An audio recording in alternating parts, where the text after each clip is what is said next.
This meeting to order for the Board of Trustees of the Town of Buena Vista. Can I have a roll call, please? Mayor Lacy, Here. Trustee Eckstein, Here. Trustee Bay. Here. Trustee Nyberg. Here. Trustee Rowe. Here. Trustee Switzer. Here. And Trustee Flippy. Yep. Thank you all very much. Would you please stand and join me for the Pledge of Allegiance?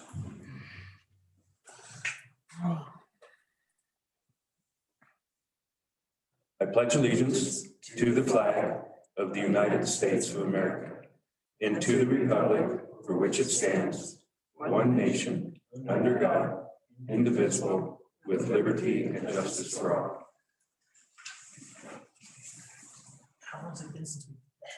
Thank you all very much. I would please ask that anybody in the room here, please mute your cell phone or turn it off. I appreciate it very much. First, we have a proclamation. The Arbor Day celebration. Whereas in 1872, J. Sterling Morton proposed to the Nebraska Board of Agriculture that a special day be set aside for the planting of trees. And whereas this holiday called Arbor Day was first observed with the planting of more than 1 million trees in Nebraska. And whereas Arbor Day is now observed throughout the nation and the world. And whereas trees can reduce the erosion of our precious topsoil by wind and water, cut heating and cooling costs, moderate the temperature, clean the air, produce life-giving oxygen, and provide habitat for wildlife. And whereas trees are a renewable resource giving us paper, food for our homes, fuel for fires, and countless other wood products. And whereas trees in our city increase property values, enhance the economic vitality of the business areas, and beautify our community. And whereas trees, wherever they are planted, are a source of joy and spiritual renewal. Now therefore, I, Duff Lacey, Mayor of the Town of Buena Vista, Colorado, do hereby proclaim as May 19th, 2021, Arbor Day in the city of Buena Vista, Colorado.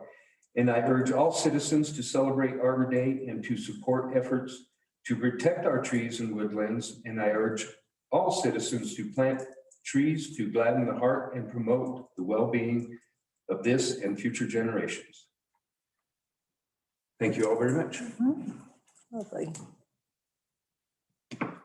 Next item is the agenda adoption. Are there any questions or comments on the agenda? Hearing none, I would entertain a motion. Thank you, Norm. Second. Second, Volpe. Further discussion? All in favor, say aye. Aye.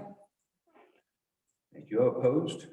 Hearing none, motion passes. Next item is consent agenda. Mayor, Questions or comments on consent agenda? yes, please, Mayor. Page 34, 35, seems to be a countywide short-term rental coalition, so to speak. Does anyone have any information on that, or does BB have a role in it?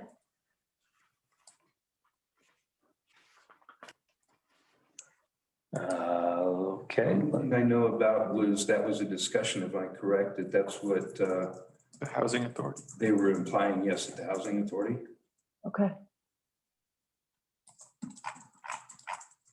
Which is good. Looks like BB's in good shape, just with the number of licenses. Oh, yes, this is the proposal from Becky Gray Yes. Okay, and the Housing Authority. cool. I haven't heard about it, so it will just be done through the Housing Authority. You think will? Yes. Okay, So she'll be proposing it to the Housing Authority. cool. Thank you. Any other questions? Comments?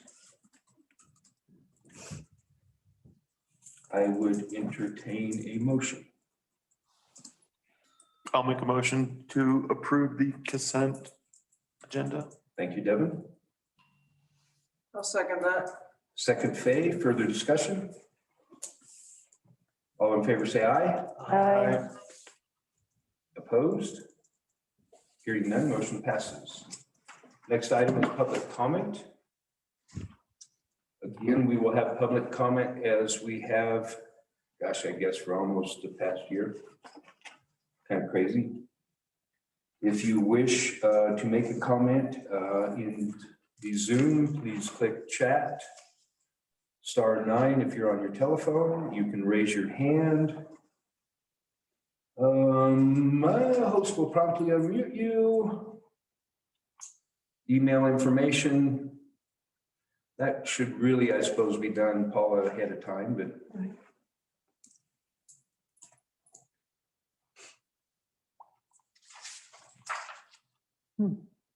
I see nothing. What about you, Philip? Nothing coming through yet on chat. I think Michael probably kind of looks at it too. Do you see anything, Michael? Yeah, nothing from the attendees or chat. Okay, thank you, Michael.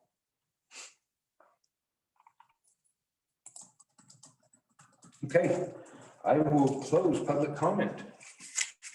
Thank you all for joining us. It looks like there's a fair share there. Philip, how many attendees do we have? 11 attendees. Thank you very much all for coming out. First item is, business item is the Garnet update on waste diversion study and a 2021 project.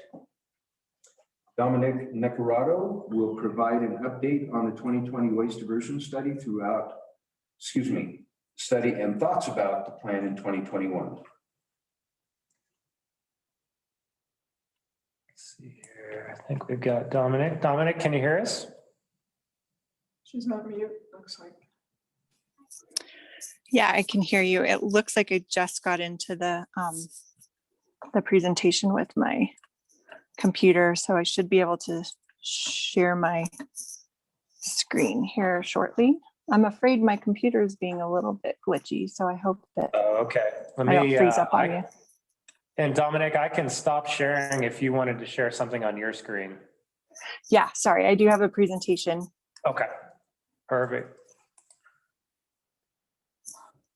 Okay, so you should be able to share.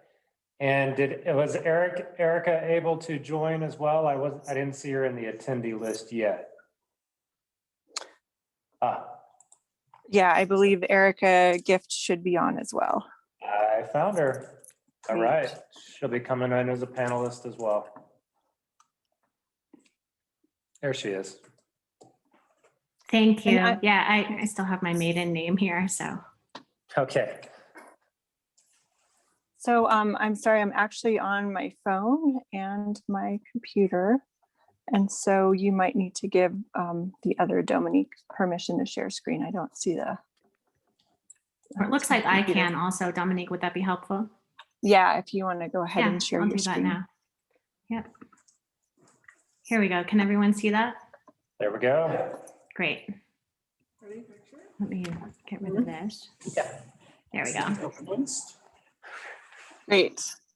Thanks, Erica. So thank you so much.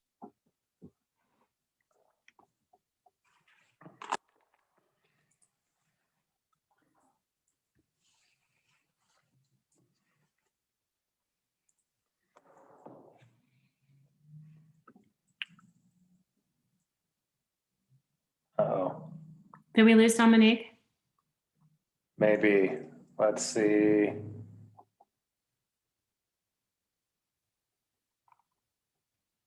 Well, she is muted. Yeah, she's muted now.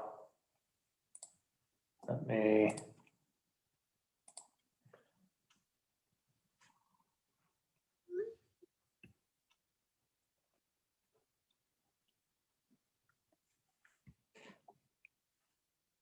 Sorry, I Dominic? lost. Yes, sorry. Okay, yeah, we can hear you now. Okay, great. I'm just on my computer now. Thanks. So I'm not sure what point you lost me. I was introducing Erica, and Erica, do you want to say any more about your background? Just to keep time in mind, I'll just say I've been living in Buena Vista for the last couple of years, and I've been volunteering and also working as a consultant for Garnet and also a little bit in the county on various sustainability related and greenhouse gas related projects. Great. So in 2020, we tackled a waste assessment, a preliminary waste audit with the county, and received some funding to do that through the Chaffee County Community Foundation. and just gathered all the available data on waste in Chaffee County that we could, put it into the report that we shared with you in your packet. And that report largely built on a 2017 waste audit that was done by the Upper Arkansas Area Council of Governments. Once that waste audit came out, then we had further conversations with the Community Foundation, the municipal administrators, and the county about what our next step should be. And the request was to complete a waste diversion plan. That plan is still under review by Chaffee County, so we haven't shared it yet. But the plan took the data from the waste audit and identified as what, and then combined it with interviews with all the waste haulers throughout Colorado, throughout rural Colorado, and just identified options and low-hanging fruit for the waste diversion. So Erica helped us with that. Our staff at Garnet, Kelsey Kirkwood, and myself authored those reports.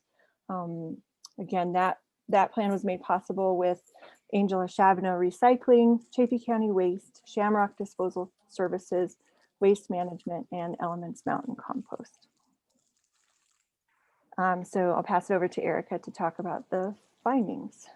Yeah, so without going into a lot of detail, as Dominique said, we obtained some records from the landfill, Angel of Chavino Recycling, all the waste haulers, including Elements Mountain Composting, and converted that into all of the measurements that they collect into tons to calculate our diversion rate. So our diversion rate in Chaffee County for 2018 was estimated to be 8.1%. And in 2019, it was 7.3%. Just as a comparison, Colorado's diversion rate was approximately 17% last year, and the national diversion rate, so for the whole US, on average is around 32%. So Colorado, and including Chaffee County, we have a lot of room for improvement. Colorado's target is 32% by 2021, which really can't happen without the support of all of the rural communities like ours. And thankfully, we have a lot of infrastructure that's already in place to reduce some of the amount of waste that enters our landfill. For example, 2 of our waste haulers already accept recycling, and one of them, Chaffee County Waste, offers single stream recycling, which makes recycling super convenient for residents and businesses. Garnet also has a list of local businesses that offer reuse and returning of waste, including businesses that accept concrete and aggregate, paint, stains, plastic film, clothing, and lots of other materials that typically end up in the landfill, like yard waste and electronic waste. So what you can see here are the various categories and quantities of waste that's generated in our county. Compacted trash is obviously the largest source of waste, and much of this waste could either be recycled or composted, and some of it likely includes hazardous waste that doesn't belong in the landfill at all. And then you'll see that construction waste, due to the growth of our county, is the second largest source of waste in our county, including concrete. This is just general construction waste like dimensional lumber and tiles and other sorts of construction waste, demolition materials, and then dirt and brush from construction. So again, much of this waste could be diverted from the landfill with education and other incentives.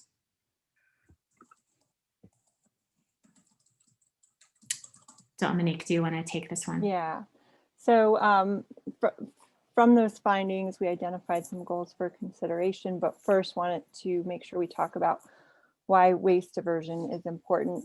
Of course, it's important economically. It saves money and creates jobs, and probably most importantly for us here in Chaffee County, it extends the life of the landfill. There's 3 ways that we identified that reduction creates jobs: from collecting, sorting, processing, and preparing materials that are discarded to be sold, creating and manufacturing new products from recycled materials, including making soil amendments from composted green waste, and economic development and expansion of reuse and repair businesses that sell upcycled and reclaimed products. Of course, there's environmental considerations. It reduces pollution and greenhouse gases. We've got a list of pollutants that are reduced here through waste diversion.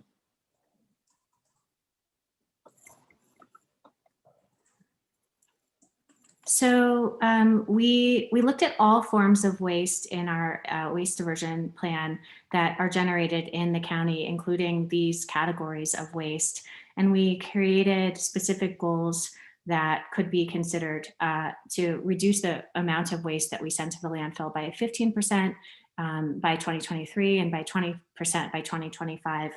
And a lot of those goals include things like creating a network for already existing infrastructure and businesses that provide waste, recycling, reuse, and composting resources to the community. So we've created a list of very specific sort of short-term goals that could be considered for each of these various materials, including finding funding sources to help make some of this work possible, and then some additional long-term goals, more like 3 to 5, even 10-year goals out that are also very specific. And I could just name a couple if you think that would be helpful. But some of the things that we're working on, or we'd like to work on if we get funding with the RREO grant, include hosting. So Garnet already hosts electronic e-waste recycling events.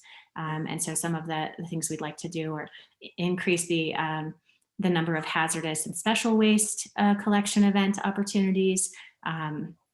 Also increase easy to divert materials such as yard waste and branches and other sort of green waste. And so we could do that with collection events that we host with in partnership with the landfill and with Julie Mock from Elements Mountain Composting.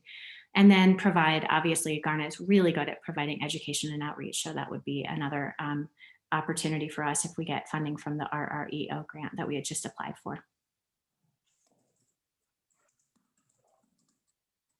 I'll just add here that one of the most interesting findings for me in interviewing all the people that we did was about recycling concrete and how many companies are doing that here in Chaffey County, including, we heard through one of the waste haulers, the BB school, when the tear down of the old school, we heard that some of that concrete was recycled through one of the local aggregate companies. So hopefully that's true. And I think just capitalizing on those waste diversion opportunities that already exist within the county is probably the lowest hanging fruit. Making sure that as many people as possible are taking advantage of those. Thanks. Is that our last slide, Erica? It was, yeah. Okay. Great. Well, I think we can expand on any of those goals, but if we have time, but maybe we should see if there's any questions at this time. Trustees, any questions? How soon do we, you say the county is actually looking at your numbers and proposals right now. How soon do we expect to hear anything back from that? That's a good question. I think right now they're giving us feedback on a couple of items that just need to be corrected. Making sure that we've got all the information exactly right in there is really important. So we've just received some feedback today, and then we did present our REO proposal to the county on Tuesday. Actually, it was last Tuesday. Today's Tuesday. It was a week ago. And so I think there needs to be a bigger discussion now. I gave them kind of a fully baked cake with the proposal without having a lot of time for the discussion that needs to happen in between. So I think at this point, what the county would like to see is a meeting of the minds, including representation from BV with the administrator, as well as maybe the Board of Trustees, Salida, and the county to come up with a concept plan, really look at return on investment for some of the low-hanging fruit in the waste diversion plan, as well as what can be done with the landfill. So I think that'll be the next step here. Thank you. And that's kind of, I guess that's the direction I was looking for, next step. Yeah. Next step. And that does make sense that county, obviously it's going to take all of us to be involved to make this work. Definitely.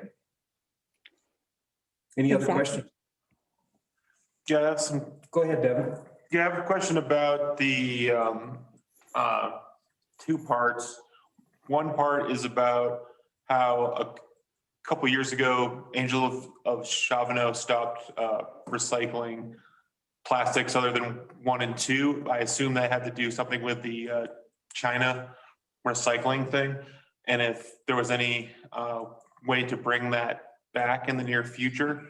And my other part is about mandatory curbside recycling, what that looks like. Is that something that has to be done countywide? Is that something that could be done on the local level? Yeah, so that's what I have. I think that's the other really exciting finding from those interviews is that there is a plan B. If Angel of Chavano can't take those products, Chafee Waste right now is taking plastics 1 through 7, as well as cardboard, glass, and all the recyclables. So that's really exciting to us that they're taking that with bins now. They've gotten rid of the plastic bags that were questionable to a lot of people that people thought were ending up in the dump. They've addressed that issue and are very transparent. And so they're using single stream bins now. They operate throughout the county, including the unincorporated areas of the county.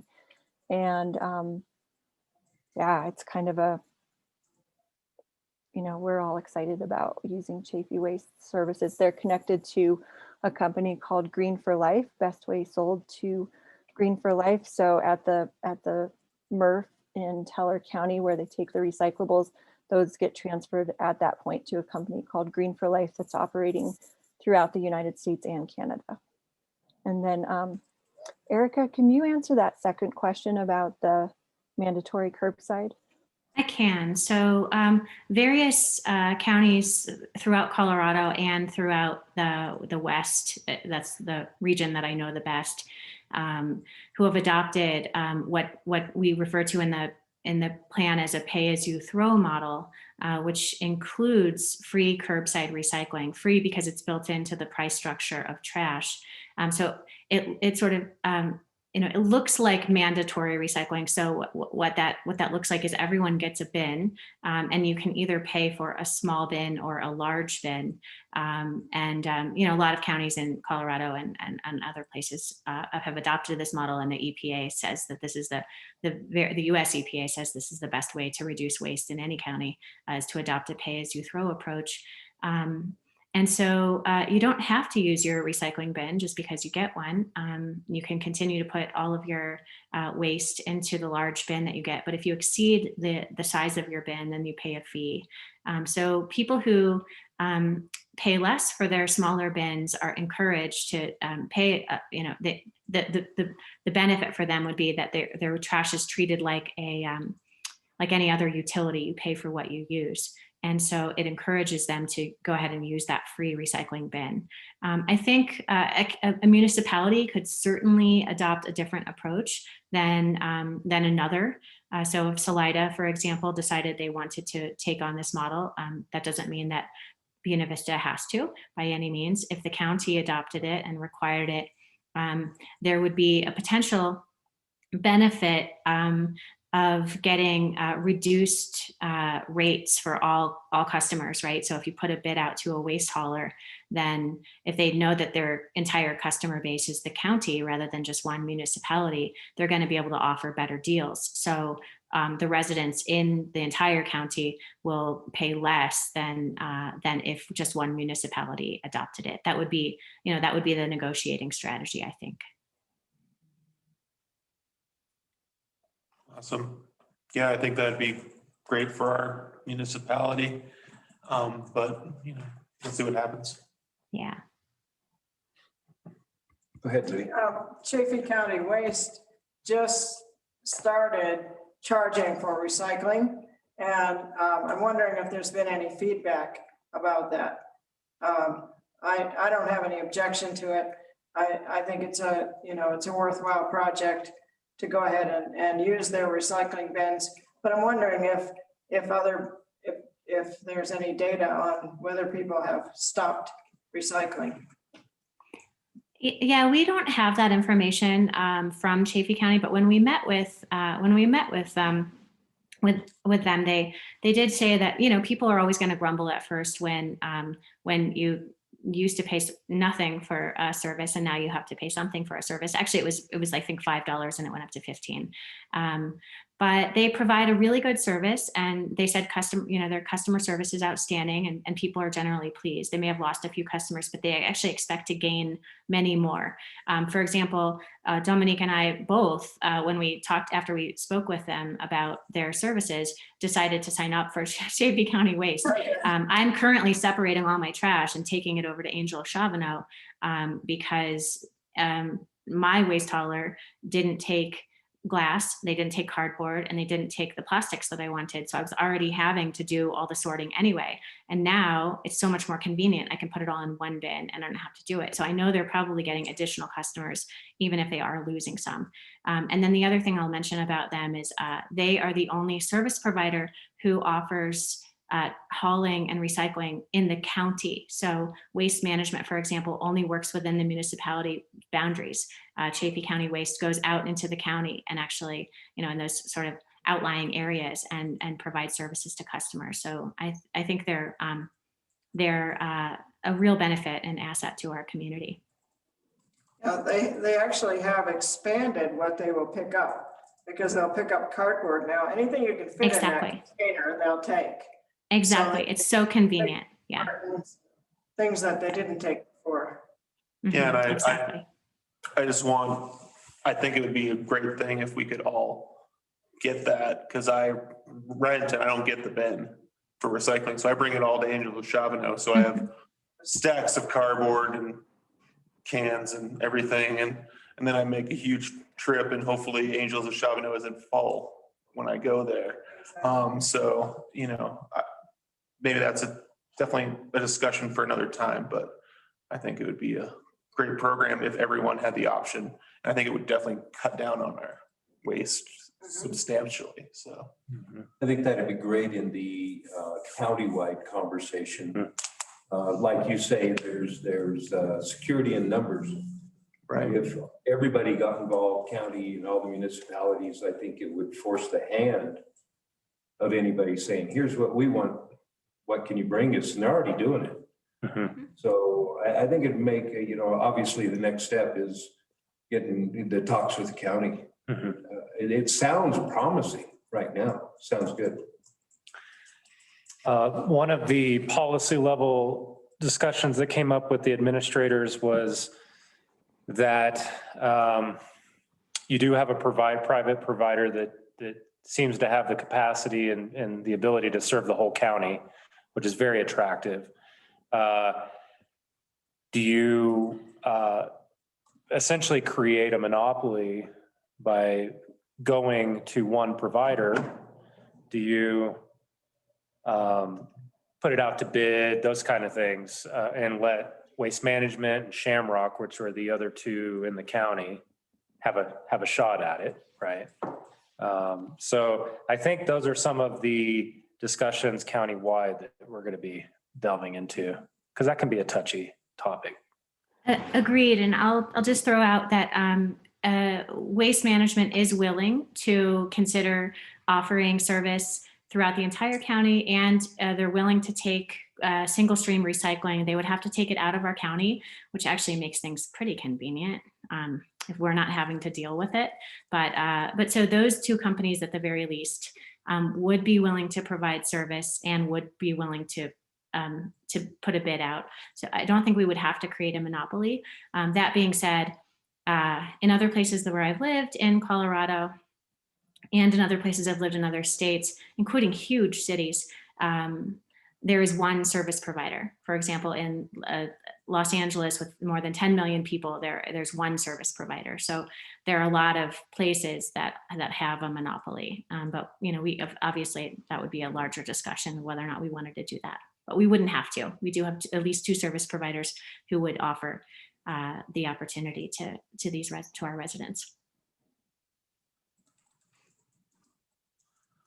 Any other questions? What's our landfill capacity? It's like 100-year landfill, right? But that's not accurate.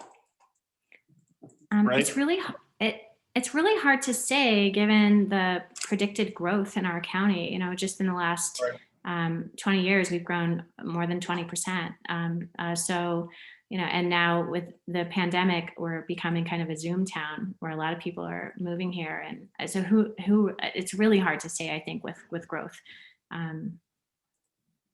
Yeah. And I do remember that conversation, and I'll go back quite a few years, and I think that was the planned size at the time. But just like you're saying, come on, we're doing 100 houses now compared to 13 3 years ago. And a lot more waste than we were. Yeah. A lot of construction waste. It's been interesting, to say the least. It's been interesting. The one thing that I think really stands out is the compacted waste, on how much of that could actually be recycled. Yeah. And if that bin was sitting there, that would reduce it just by, a large amount, just being able to separate the two. And all of a sudden your compacted waste goes down and your recycling goes up, just because the bin's there. I mean, it would make a difference to me. Yeah, and I grew up in a town where we had a landfill when I was a kid, and they capped it, and then we had to ship everything out. So then we required recycling before it was cool. Yeah. When I was super little kid, we had to sort and bring everything in there because we had an issue, 30 years ago of. We're fortunate to be where we are and have Exactly. facilities here. We really are. So I think the concept is don't abuse it. And that's the direction we're trying to go now, is to try to step up. Cool. And I don't know, we really talked about it very much, but I'll drop a link into the chat. Garnet and Elements Mountain Compost have community compost drop-off stations in both the north and south end of the county. So that municipal solid waste, recycling is one thing to address it, but composting is another. And we're really eager to see those community compost drop-off stations expand. So I will put that in the chat. I also put the link to the waste audit in the chat for the panelists and attendees. Thank you. Thank you, Dominique. Libby? I would also encourage efforts to make it easy to get rid of yard waste and limbs, that kind of thing, but also electronics and batteries. I mean, I just don't even know what to do with batteries. So they're piling up in little bags in my house where I know they need to go somewhere other than the landfill. Erica, any great ideas on that? Well, so if we do receive funding from the RREO grant, part of that funding will go to hosting more of the e-waste events, hosting more of the compost events, and more of the hazardous waste events. Right now, the landfill does take batteries from residents, and I believe those are required by the state to be recycled. They don't take electronic waste, and so they have, I think, partnered. Dominique, have you partnered with the landfill, or is this just something that you partnered with the COG? When we partner for the electronics collection days, the materials that they collect go to El Paso County, but the landfill is once again taking electronic recycling waste, and they have a place where they're storing that. It's one of those things that is maybe not used as much as it could be out at the landfill. And then from what we hear, there's also just the capacity issue of monitoring it. So people might pay for one thing and then try to sneak another thing in there, and that way that people do. And there's just not a lot of capacity to monitor it right now or to increase recycling out there.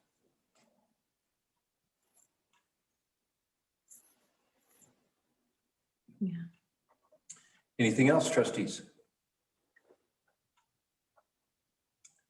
Thank you both very much. That was a good presentation. It sounds like, not that we're hurry up and wait, but we're waiting for comments to come back from the county at this point so that we can get together. And I will assume that there will be a formal, I guess, presentation from the county and a board possibly set up to converse about all of this, because it's going to take all of us, municipalities, county, everything. I appreciate it very much. Yeah, Thanks your so much for partic- giving us time. Yeah. Thank you. Your participation is definitely welcomed, and stay tuned for an invitation. Thanks. Thank you both. Thank you. Thank you. Next item on the agenda is the Barking Dog Ordinance. Can we just call it that? It has a ring to it. There's something about it has a ring to it.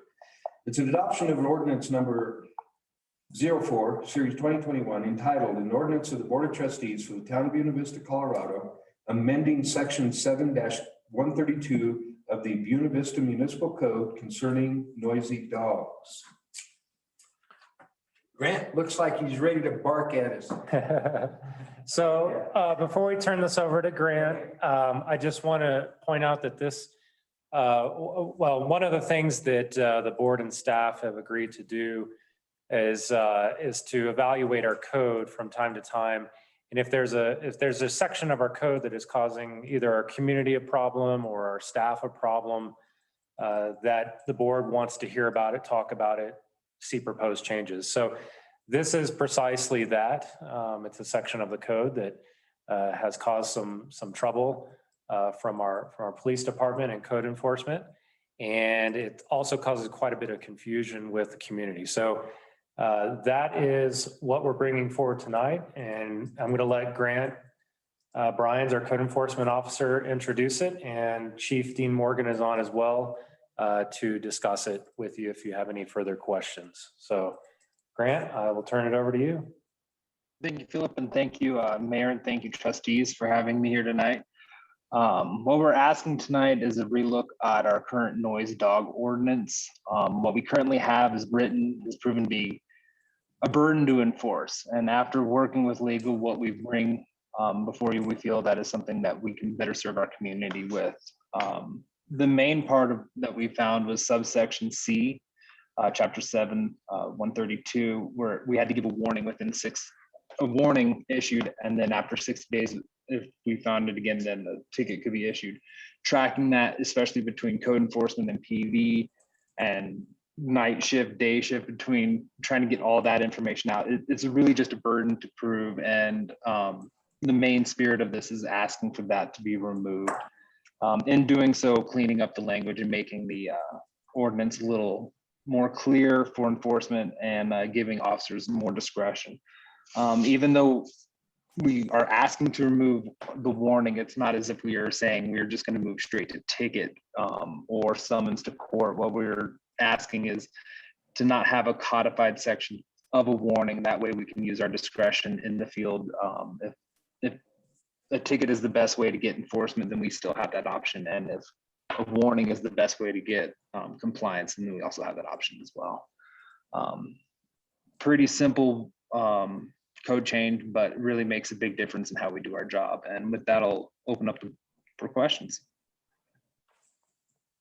Go ahead, Amy. Thanks, Mayor. Hey, Grant, it's Amy. Hey. I had a question. Hey, so this is the most common citation thrown out of municipal court. Is it because of the way the code is written and you can't reduce It really comes down to how the code is written and the enforceability of the codified warning and proving that the warning was given or not given. It just makes a burden of proof to prosecution as well as the officer in the field. And when it says officer, that was my next, that's police officer and code enforcement officer. That's kind of two folks. Okay. And then is just a background for my information for a barking dog, does it have to be a report? Like if there's like my neighbor has a barking dog and it doesn't bother me, but it would only be enforced or a citation if there's a report. Is that usually how it works? Grant or Dean, you want to speak to that? I'm going to volley that one to Dean for a second. Yeah, you bet. Yeah, we get a lot of complaints about this, and as a dog lover myself, it kind of comes down to, you know, what the dog is doing, because dogs are going to bark, and a lot of homeowners like myself want my dog to bark if there's something suspicious going on my property. One of the things, you know, like if UPS guy or the mail guy shows up with the package, the dog's going to bark. But once the guy leaves, the dog usually stops barking. So it's that persistent barking that we want to look at. And unfortunately, we've had a lot of calls and complaints and a lot of officer hours tied up with dogs doing what they're supposed to do, is barking at the delivery guy or whatever, and then they stop. That's not something that should prompt police action. So when somebody calls about a dog that's persistently barking, as an example, we've had people that go out for a night on the town and the bars don't close till 2, and the dogs are out in the yard just barking and barking with nobody home. That's disturbing the peace. And I think that's the spirit of this. So to address your question specifically with those examples, we do get calls about that in the middle of the night. If the dog is persistently barking and we can also verify that as police, then it usually does prompt a report. And the way the new ordinance is drafted is we can still use our officer discretion and still give a warning. But when it becomes a persistent problem, sometimes we need that tool to go past a warning and summons them into court if they're not correcting the problem. So it is prompted by a call from a citizen about the complaint of a dog barking. And the verbiage of this statute, I think, or this ordinance is now kind of gives us the a little bit more direction and discretion on how it needs to be enforced. Hopefully that answers your question and makes sense. Yep, thank you. Makes sense to me. Other questions, trustees? The only question I had, and I did speak to Grant just a little bit on this, was the definition of noisy dog. And it seemed like it was open-ended, but Grant, if you'd like to explain that, why it seemed that way to me, but it made sense to enforcement, if you could. It's how you're out in the field reading the situation with the dog, that the frequent intervals and continuously is kind of the key there that we can key in on. With the definition we have, it leaves a lot of room for discretion for the officer, especially now with a lot of officers having body cams documenting what that noisy dog actually sounds like, looks like, on how it's disturbing the peace of the neighborhood. So instead of,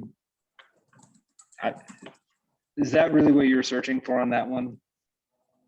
Yes. Yeah. Okay. And that's in other words, you're not saying barks for 5 minutes or barks for 20 minutes. It seemed open-ended, but it was actually harder to enforce than going this way. And that's the way I understood what you explained to me. With this definition, we now can have an easier time proving that burden or proving that burden didn't exist either way, instead of having something super codified and restrictive.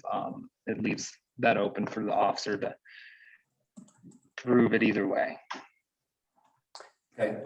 And then going by what Dean said, the comment in that same definition, unprovoked. So in other words, if we have a UPS driver, that would be considered provoked. Or, whatever, somebody just walking down the street could be considered provoked, even though they're not doing anything. That's just somebody's there.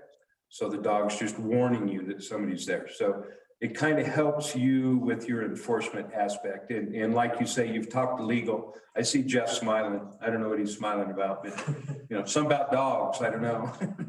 The noisy dog thing is always an issue for all of our clients. What exactly, crosses the line between what's a reasonable amount of barking versus an unreasonable amount, and kind of depends upon who's living next door to it sometimes, right? So I think that ultimately these cases are going to be the ones that get charged are going to be the ones that are pretty obvious, continuous.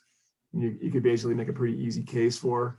So, it is difficult. Like, is barking at a squirrel for 2.5 hours provoked or unprovoked, right? So I think it has to be sort of a reasonable person standard that we apply here. So that's why I was smiling. Thank you, Jeff. Go ahead, Phil. Just for a second, for anybody listening in the public, Chief Morgan, would you speak to how our PD and code enforcement approach this if they get a complaint, kind of going back to Trustee Eckstein's question. Just because there's a complaint doesn't mean that there's actually a violation of this code. So can you explain maybe a couple of ways either our officers and or the neighborhood can be a burden of proof, if you will? Yeah, absolutely. So unfortunately, this is something that we deal with a lot in the summer especially. And what we want to kind of consider is we've had issues, and I think Jeff kind of alluded to this, is sometimes you get a vindictive neighbor that just doesn't like who's living next door to them. And sometimes they'll try to kind of use the police as their personal goon squad and, you know, hey, you need to go tell my neighbor their dog's annoying me and this and that. But if the dog's doing what a dog's going to do, which is bark when someone walks by, that shouldn't be police action. So our initial response to people and citizens has often been, have you tried talking to your neighbor and resolve this between neighbors? And there's also instances where we've had neighbors that are just unattentive to their dogs and the noise they make and the problems it's causing in a neighborhood. We have a lot of prison employees in this town that, you know, they have to get up at different hours and things like that. So a dog barking late into the night can be a real problem if it's not addressed. So when we get calls like this, it's very common that we'll go there and we'll talk to the homeowner and say, hey, can you please correct this? And a lot of times it's resolved, but when it's not and we continue to get calls, that's when this ordinance can give us some teeth, so to speak. I don't know if that's the best verbiage, but yeah, something we can use a ticket, a summons into court we can write where, well, now you got to go talk to our municipal judge and explain why your dog won't stop barking and it's disturbing the peace and keeping your neighbors up at night. And I think that's the spirit of the law. And the other thing is we can use the neighborhood, and Grant and I've talked about this and have dealt with this as kind of a litmus test where are several neighbors calling in about it. You know, have we gotten 3 or 4 calls from different people about these dogs? If it's just one guy all the time, sometimes we have to look at, you know, is that guy just trying to create a problem for his neighbor and use the police to do that?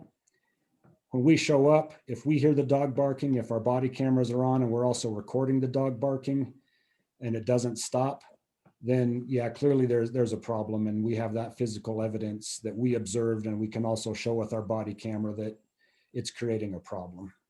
I hope that addresses your question. That's great. Thank you.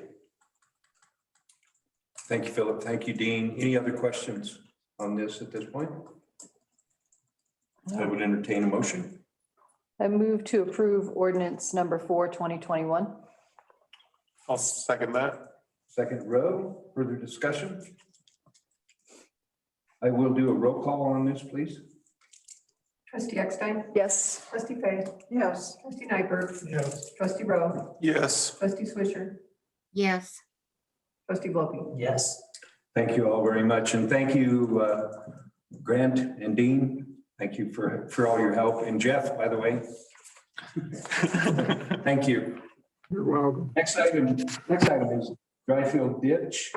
It's adoption of resolution number 16, series 2021, entitled "A Resolution of the Board of Trustees of the Town of Buena Vista, Colorado, authorizing the town administrator to sign an agreement for personal property disclosure requests, equipment storage, and agricultural production transition related to the Dryfield Ditch purchase."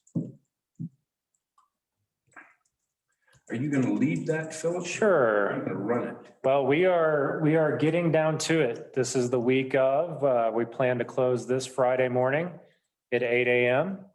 And we're very, very excited about that. I guess since we last spoke, we completed the water due diligence with our engineers and water attorney. And we have been, since then, we've been focused on what is left to make this deal complete. So within this resolution, I'm going to let Joel speak to it, but really this is the last step that we need to make sure that the town administrator has the authority to sign off on the appropriate documents on Friday morning. So Joel, if you want to take it from there. Thanks, Philip. Thanks, y'all. Good evening. Yeah, it's exciting. We're down to the wire here, but we need, of course, because it's a public process. We need authorization for Philip to be able to take care of a couple things. So we sent you the exhibit as soon as we had it. There it is. But basically, there are three general components to it. The first is the lease agreement. Because of the tight timing of us getting through our water valuation and doing the due diligence on that, and then the closing date, it didn't really give the owners any time to move out. And so they're working on, I think they have a place now out in Kansas, and they're working on plans for that. But they had asked for permission to keep some equipment there for that transition. There's a big shop up the hill by Tompkins, Jeep, fix-it shop up there. I apologize for not knowing the full name of that, but there's a shop up there that's absolutely huge, and he's got, lots of old cars. Ron was part of the car club forever. So lots of vehicles, and he just needs a place to put stuff there till he can make all his trips back and forth. And it's not heated. There's no electricity or anything up there. We don't need it for any equipment, at least for now. So he's just asking for permission to put the equipment up there for up to 12 months, and which we feel is fine. He thinks he's going to be out there a lot earlier than that, and would like to just come and pick up the equipment. We ask that he notifies administrator when he can, but it won't always happen. And kind of in payment for that, he's going to leave behind just a slurry of hand tools and equipment, and tarps for the irrigation ditches, and tarps for covering the hay, and a welder and bench grinder, and a whole variety of things that we're going to need. And he's also, as part of this, he's very willing and able to consult with us.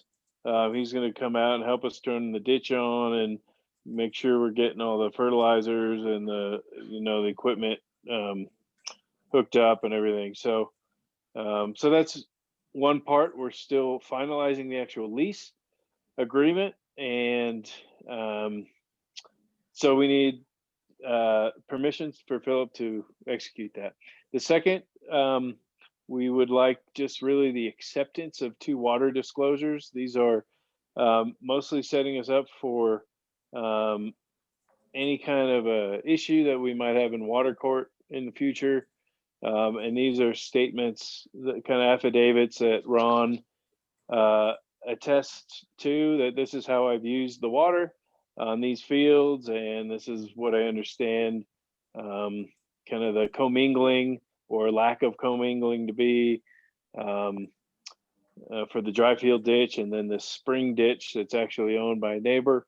But it had been used on the property. It's already been dried up. That field has been dried up. So Ron's just attesting to that. This is, to the best of his knowledge, this is how things work. And then there's this little spring on site that hasn't been adjudicated, and but it serves to the water flows into the parcel, and they've used it historically for irrigating around the house. So we just like to accept those water disclosures if we need them in the future. And the third is really a bill of sale, but a personal property agreement for some pretty necessary farm equipment, so we can keep things going, keep the water on the land, and this is all equipment that over time, if we need to, we can sell it if we need it, or a potential leasee could use it, or we could use it.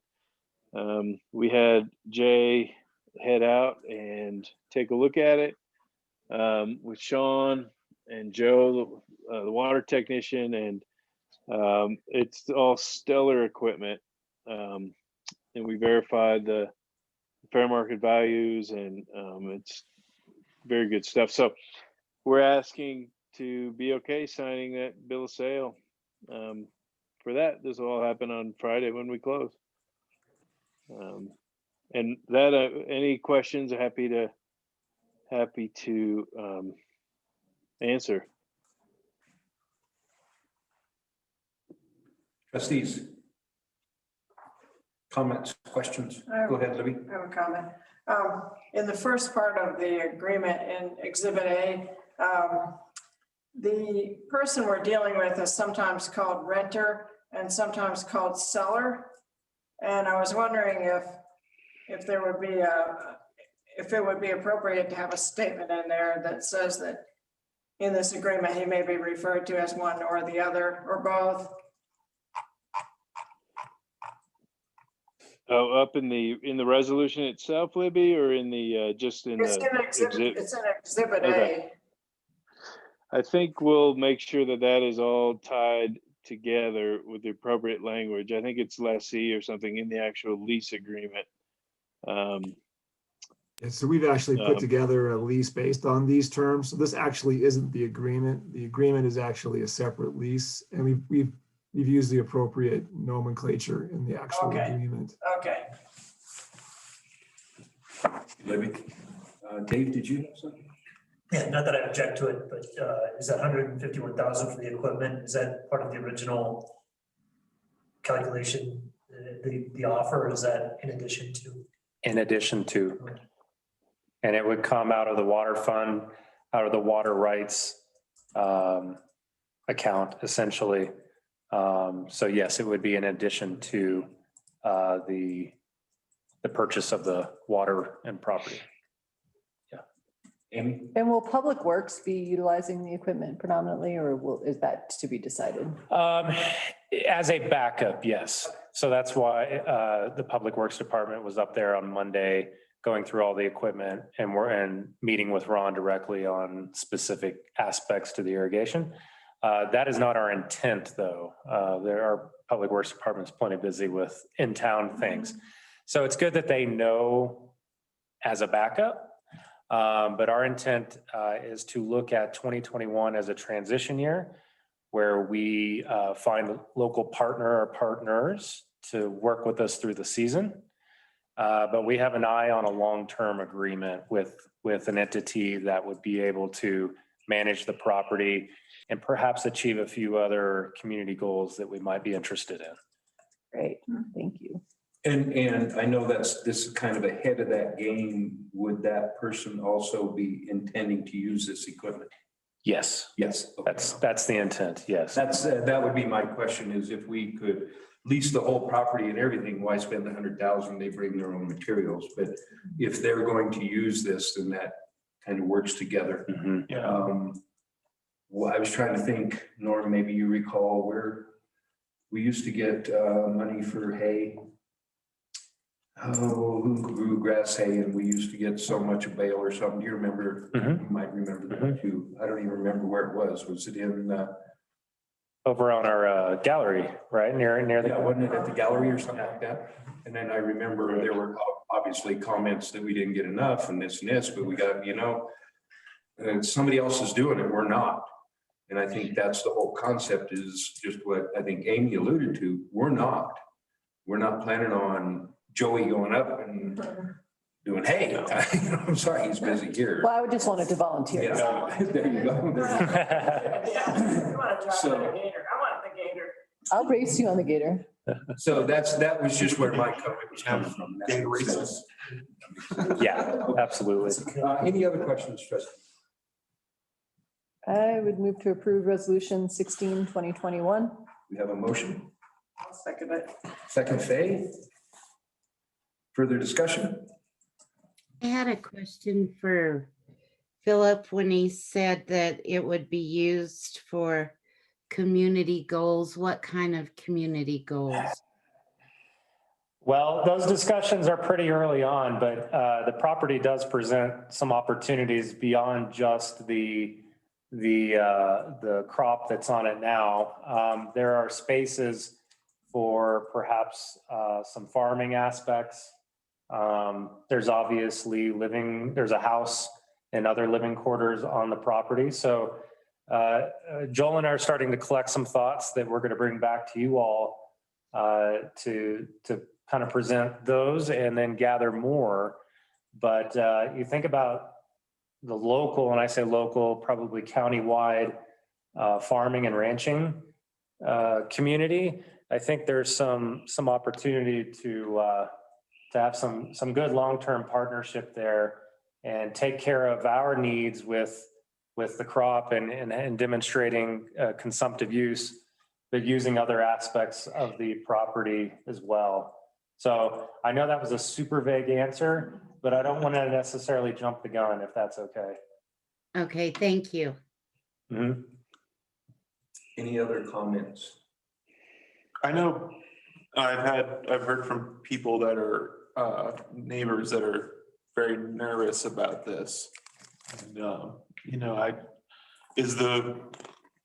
and I kind of alluded that we were not going to dry it up anytime soon at all. Mm-hmm. And is there a point of person to direct those to? I told him to talk to Joel since he's the water guy, our Aquaman. So. Yeah, he has been, to keep my sanity, Joel has done a great job fielding a lot of those interactions.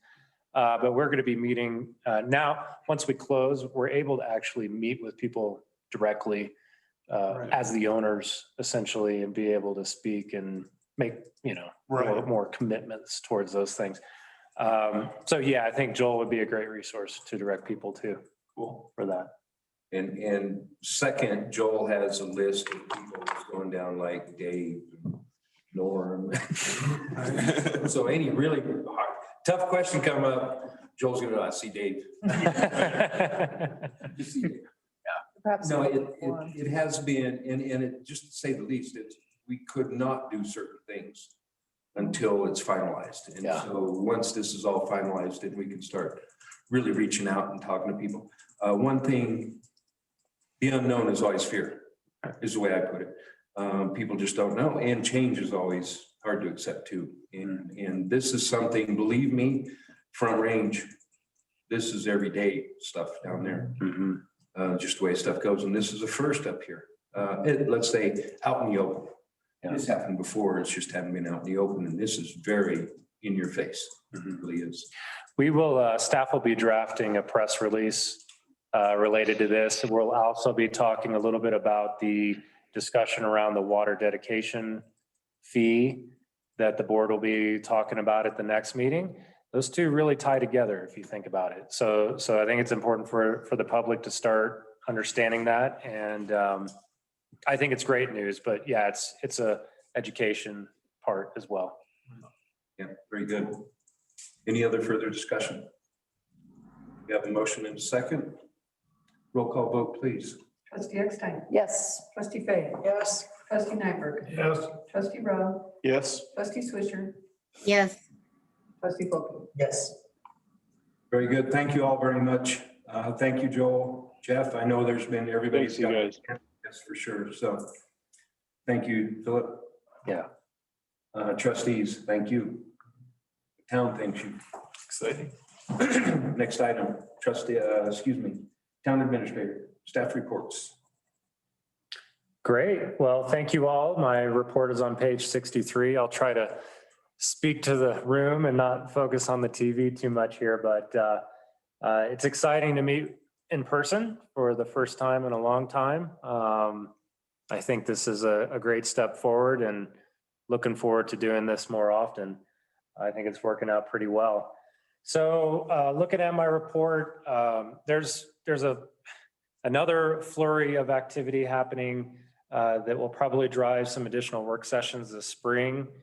We've connected with the EDC, the Economic Development Corporation, to kind of see what's on their mind in terms of goals. And this came out of our board advance as one of our one of our goals of economic vitality was how do we connect with the EDC and have some cohesiveness there. So we're looking at possibly trying to have a work session with them in April. So we'll see if we can get that scheduled. In addition, we are aware of another couple of work sessions in April that we'll be sharing more information about. So hopefully your schedules are still flexible in April, but It's just 6 o'clock from now until the end of. probably there's a lot going on and we want to make good informed decisions. So work sessions are very helpful for that. We talked about the dry fill ditch water purchase, so I'll skip that for now. The vaccination clinics, COVID vaccination clinics, I'm sure you all heard, but more and more activity, especially here on the north end. Tomorrow, we will see our another clinic happening with public health up at Sangre de Cristo. I think we've got a great partnership there. We'll have about 4 town staff helping again to volunteer for that, and a lot of Sangre employees as well, not to mention public health. I think they're expecting about 300 doses to be administered tomorrow. So that's a big deal, Then you'll start seeing lots of follow-on. So the 16th, there will be another clinic, which is the second dose to February 16th. So the complexity of the 2-dose system starts to show up here. But again, a huge win for our community to have kind of that public-private partnership. And I want to make sure that Sangre gets credit for offering up their property to make this happen on the north end. As I put in here, there's a lot of news coming out on the vaccines and variants and things like that. But one of the things that we're hearing within the county is within 120 days, we could likely see herd immunity if they keep on this pace with the vaccination. So that's very good. Of course, that doesn't mean whoever's coming in for the summer necessarily, but it's great news for our local community. So that's exciting to see. Last night, the steering committee met for the 3rd time regarding our fire authority discussions. It was I think a very productive conversation. Trustee Rowe keeps alluding to trying to find the easy switch to move this forward. But I think it's mythical. I think we see it from time to time. So these discussions, again, for those listening in, is an evaluation between Buena Vista Fire and Chaffee County Fire Protection District on how we can come together to better optimize our resources. And so last night, a lot of the focus was on services and the types of calls that we respond to. And we had the pleasure of having Josh Hadley from Chaffee County EMS join us to talk about their response and for medical calls in town, and then how BV Fire, in the recent history, has responded to a lot of those same calls. Is that still needed? What is really their pressing issues on the medical side? Lots of discussion about that. Very informative, I think, but I think we're starting to reach some very high level conclusions perhaps that we're going to start diving into. So we're meeting again next Monday to keep the momentum up on that. I'll pause there. Trustee Volpe or Trustee Rowe, do you want to share anything else regarding that? Okay. I'm learning a lot. I had no idea how complicated all that was. Thank you guys for doing it.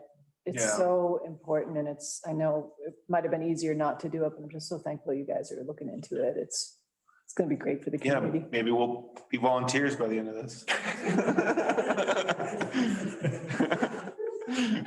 That extra paycheck's nice, man. They got a retirement thing. Yes, they do. I don't have that. Great. Well, thank you all. Good momentum happening there. And then just a reminder, we're already coming up on the end of first quarter. Crazy. So in my next report, I will show an updated work plan for capital and operating projects. With that, I'll take any questions. Questions for Philip? It is not slowing down. Ooh. Is that all you have, Philip? Yes, it is. Thank you very much. No questions for Philip? I think it's great you got through the whole purchase of the Haug property. That's a really big deal. Yeah, it was big team lift on that. Very exciting. Yeah. Okay, Town Treasurer, Michelle. Good evening, Mayor, trustees. Real short memo from me tonight, transparency website and the budget book link. And then town expenditures and checks written for over $2,000.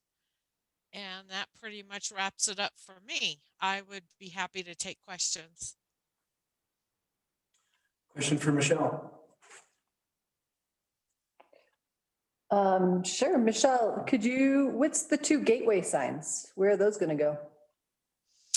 On Highway 24, north and south. Cool, thanks. The concrete pads have been there for a while. They have. Just a quick update on that, because that's an ongoing project. And Sean, I gave him the night off. The concrete pads were poured and they didn't meet necessarily the wind loads. Really? Correct. So Sean is working with the county engineer to make sure that as they're installed, they comply with the building wind, snow load, that kind of thing. So that set it back a couple of months, but I think we're still pretty optimistic that that'll get wrapped up in March. Okay. So, and all of the remaining funding for that's tied back to the 2020 budget. So no impact on 2021. Any other questions? Thank you very much, Michelle. We'll have sales tax next meeting. Next meeting, it's proving to be just as, I don't know where all this money's coming from, so. We're printing it. Yeah. Thank you, Michelle. Thank you. Next is the police chief report. That's hard to say. Dean. Hi, thanks for being here tonight, everybody. Not really much to report this time. Like I've said in the past, we're staying real busy. We had an officer had an encounter with some transients the past couple weeks and ended up having to arrest both of them. They did assault our officer. Kind of highlights why it's not ideal for us to be out there, just one officer on at a time, which we've been doing quite a lot just because of manpower issues. Really thankful for the support of the Chaffey County Sheriff's Office and Colorado State Patrol, who cover us a lot, and vice versa. Sometimes they pretty short staffed themselves and we have to cover them on some things. We had a lockdown drill at Darren Patterson in mid-February. That went really well. And then keeping up with trainings, we have Sergeant Adair and Sergeant Garcia just went through the Incident Command 300. And I have to take the 400 in my new position. So I'll be taking that at the end of the month. And those are federally mandated trainings for operating incident command and things related to national incident management systems. Let's see, on February 22nd, our school resource officer, Megan, and town administrator Puckett, we met with the school board and talked to them about the SRO program and school safety and some issues related to town growth and things like that. We want to thank the school board and Superintendent Yates for having us, and that was a really positive and beneficial meeting. Our new part-time administrative assistant, Melissa Goodwin, she's doing really well. And she's completed a lot of her training, and it's allowed us to put her on in the front office here on Fridays. So now we have records clerk and people manning our office from Monday through Friday, which is really good, and it's more access to the public. I've been looking at a couple grants. I'm trying to get a grant for from the Justice Assistance Grant. It's a federal grant for optics for our patrol rifles, which is really important piece of equipment, but also very expensive. And police officer standards and training. Sorry about that, my radio's still on. Post, they have a grant to help pay for rural agencies to send an officer through the academy. So we have a young man that's going to be going through an academy in August, and hopefully Post can pay for that. As I understand that the town would be asked to front the money, and upon completion of the academy, they would reimburse the town. So that could be a pretty cool program. And the last thing I wanted to mention is on February 24th in 2016, a Park County Sheriff's deputy was killed in the line of duty. His name was Corporal Nate Kerrigan. He was my friend. I was one of his training officers when I worked over there with him. And on the 27th of February last week, the Park County Sheriff's Office had a memorial for him. It was 5 years to the day, or actually a couple days later. His family was there, his brother, who's a sergeant in Black Hawk. It was a really nice ceremony. And I just want to acknowledge Corporal Kerrigan's service and sacrifice for his community. That's all I have. Thank you for your time, and I'm happy to take any questions. Trustees, any questions for Dean? Yeah, I have a question on your, I very much appreciate your graphs and numbers to look at. I just had a question on the call statistics. There's always that bar of others. And I was just curious if there's any more in depth of the huge number of calls that is others.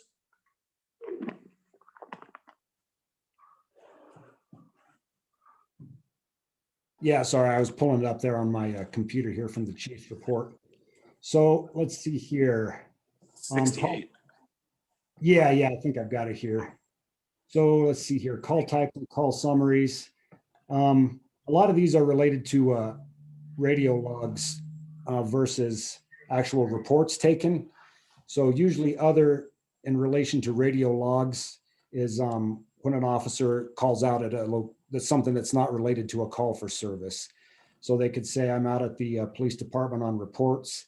I'm out at Jan's or the Jade Garden or wherever for dinner. So that's part of it. And then sometimes there's, in relation to case reports specifically, sometimes there's a lot of reports that don't really have a classification.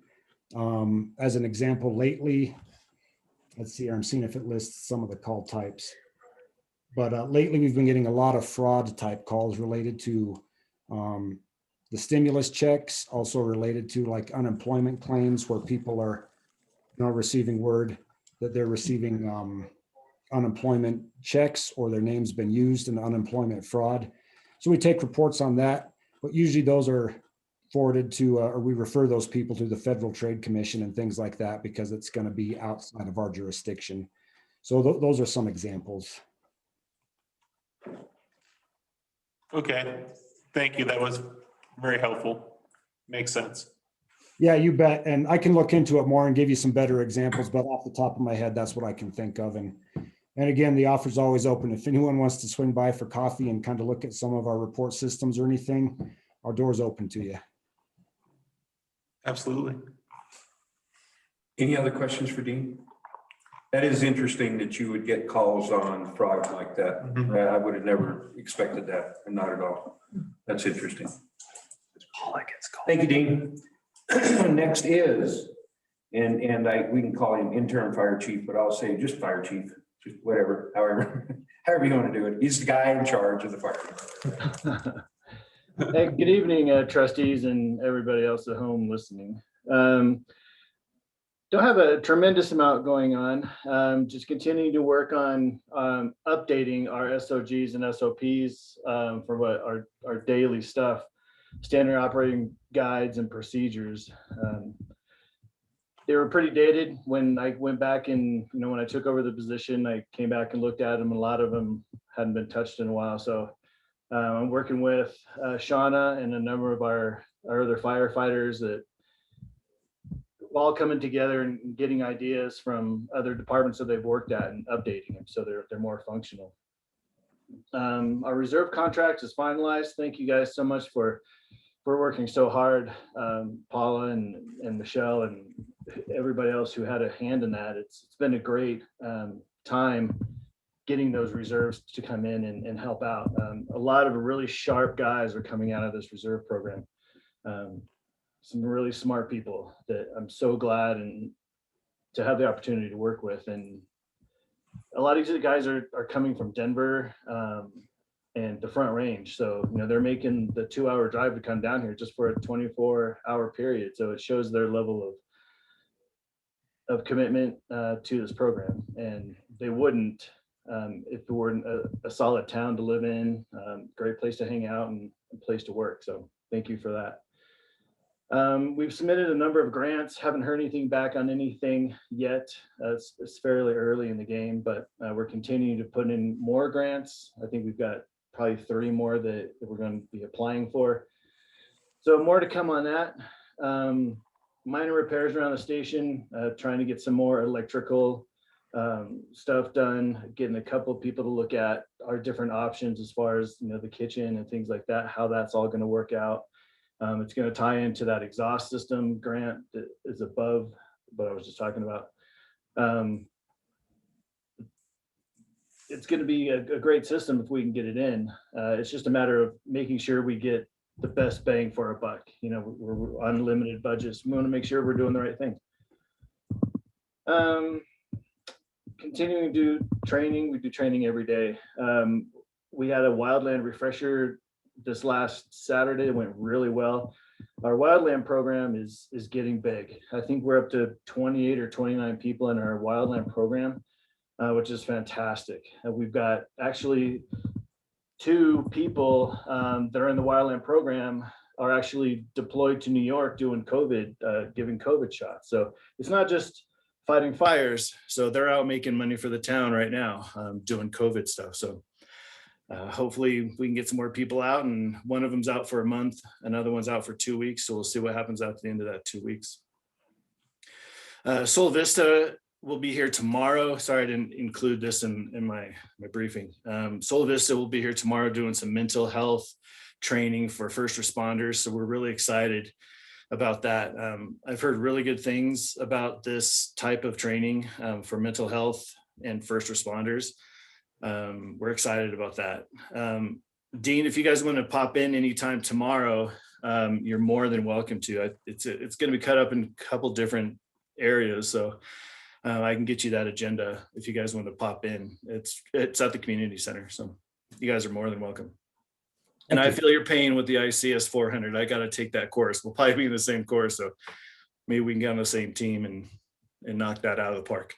So that'll be an awesome 4-day course of death by PowerPoint. So that's about all I got. I appreciate you guys. If there's not any questions, have a great evening.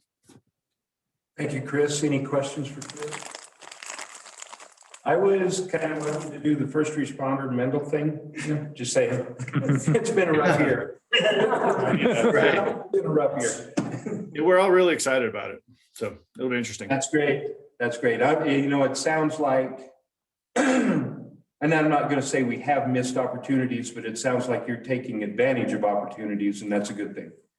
That's really good. Absolutely. Thank you. Next, Earl's back. Good evening, Mayor, trustees. Thanks for having me back. My report's on page 74. Just wanted to say thank you for allowing Ben and I to spend our time with you during the work session. As noted, communication between trustees and the mayor and all of our staff is kind of our key moving forward during these really busy times. So under my report, I'll just hit some of the highlights because I did go over a lot of this with the crew already. We're very, very excited about springtime and summer as COVID restrictions are starting to ease a little bit, and with more vaccinations going on and with all the systems that we've tested throughout the past year, we feel really good about what we can offer with programs, facility rentals, and special events.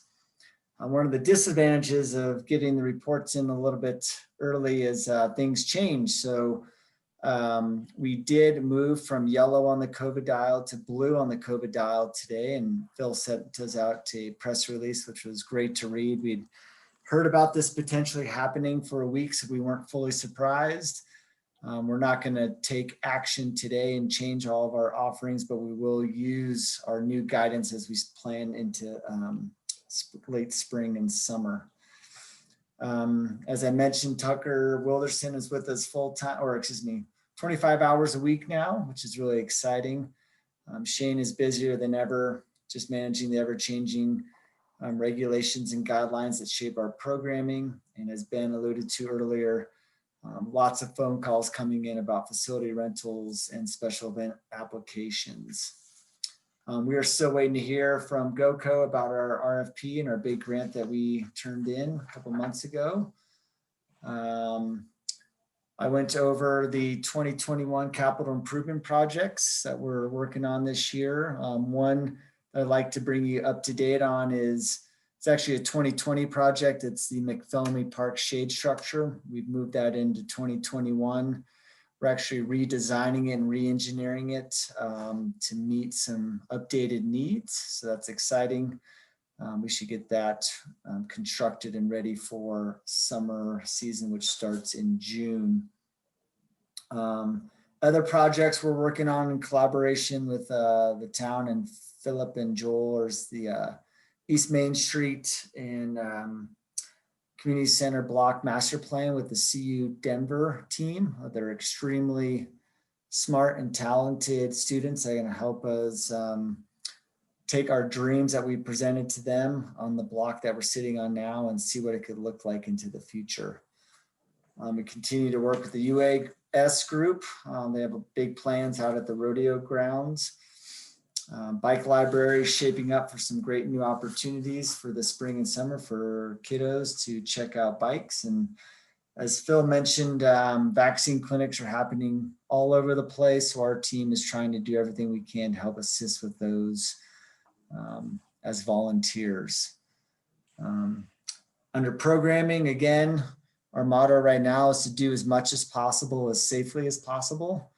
And Shane has a lot of programming options going on now and more to come in spring and early summer.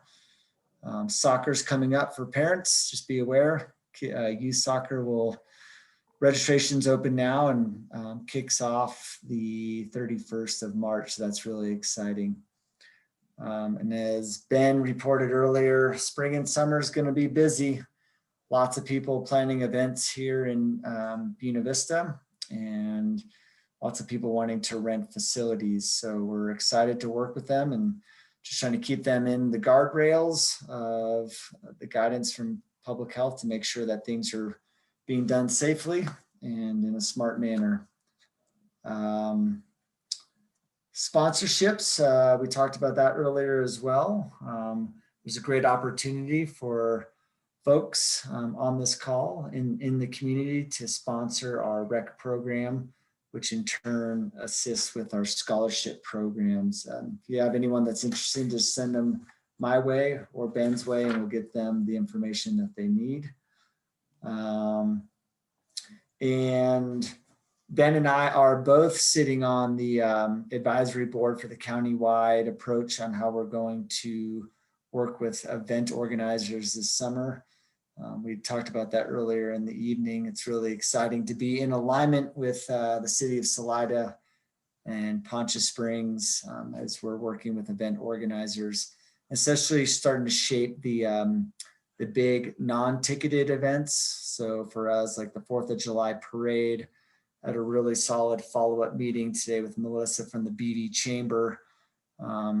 She's going to discuss any opportunities and or the interest with her board, and then come back to us and see if they want to entertain the idea of hosting a traditional event. The parade would obviously have to be shaped a lot differently, but they're going to fill us in if they want to even get into the application process. So stand by for that news coming up later in the spring. Other than that, lots of other information to read on our report, and we as well are here with open doors. We love talking to our friends and colleagues, and stop by anytime. Just pop on your mask when you come in through the front door. That's it. Thank you, Earl. Anybody miss anything from the first work session that you'd like to ask a question to Earl on this presentation? Are the community event meetings open to the public? Are you referring to this advisory board that has come together to help steer events in Chaffey County? Correct. Yeah. Discussions are not necessarily open to the public now, but I'm sure they will. We're creating framework for the chambers to review, and myself and Diesel Post from Salida Parks and Rec to review. But yeah, I'm not sure if it's going to go to a public process, but the people on the panel, it's a pretty diverse crew. It's about 14 folks from the EDC and the chambers and the towns.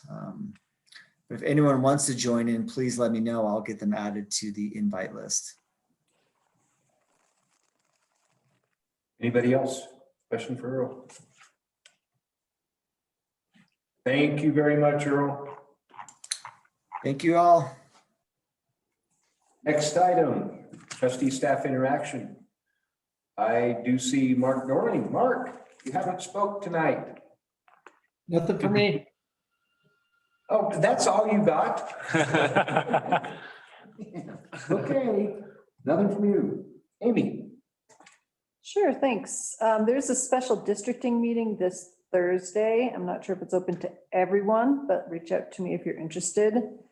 And then if there would be any way to maybe have a conversation about taxing, maybe looking at if there's any questions we'd want to ask our constituents this fall. It's probably maybe we could start having that conversation. Maybe some other trustees or staff have ideas, but maybe we can discuss that, taxing, bonding, and all that other stuff.